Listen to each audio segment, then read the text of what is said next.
So for those of you who don't know or want to learn more, Story of Seasons: A Wonderful Life is basically a remaster of two games that came out in the early 2000s, Harvest Moon: A Wonderful Life and Harvest Moon: Another Wonderful Life, which are pretty much the same games, there's just you get to play as a boy character or a girl character.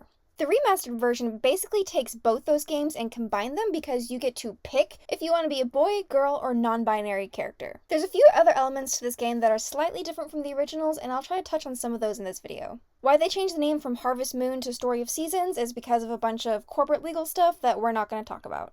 So the first difference from the original games is that you get to pick your gender and you get to customize your character. So this is the character that I made at the beginning of the game.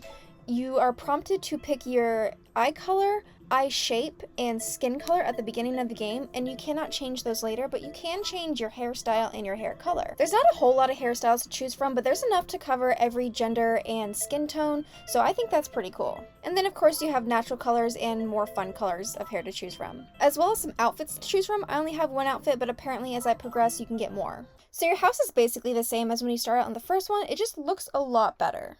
Something I don't recall from the original games is this stamina bar in the upper left corner. It'll go down as you do farm chores, and you have to eat food and make recipes in order for it to stay filled.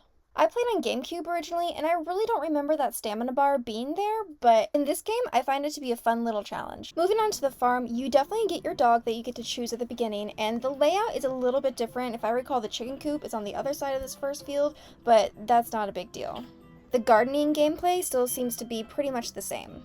A major difference I noticed is the pasture. In the original games, all this grass is just growing automatically, but in this game, I had to fertilize probably about 50% of that, and then it grew in on its own, but I had to actively fertilize the pasture.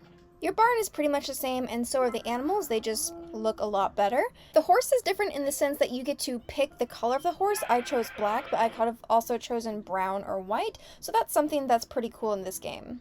Also, for some reason, the sheep are pink instead of white. Even the male sheep are pink. I'm not really sure why, but you don't have an option. You have to get a pink sheep. Another difference with the barn is that instead of a button to call your animals out to pasture, you get to ring this cute little bell.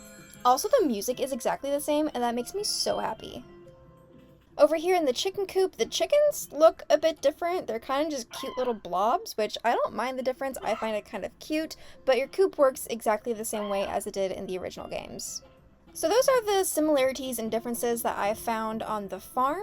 When it comes to the town and the townspeople, the town layout is exactly the same as you remember. Everything is in the right place, but because this game combines both the original male and female versions, you have all the original male and female suitors along with two more, one of each gender. So there's 4 males and 4 females that you can potentially marry in this game. And regardless of the pronouns or gender that you chose to play out in this game, you can choose any of those 8 suitors to marry. So those are all the major differences that I found between the original Harvest Moons and this remastered Story of Seasons. If you're feeling nostalgic and want to replay those games or even share it with your own children, this game is a great way to do that. It'll scratch that nostalgic itch, but also adds a touch of modern inclusivity.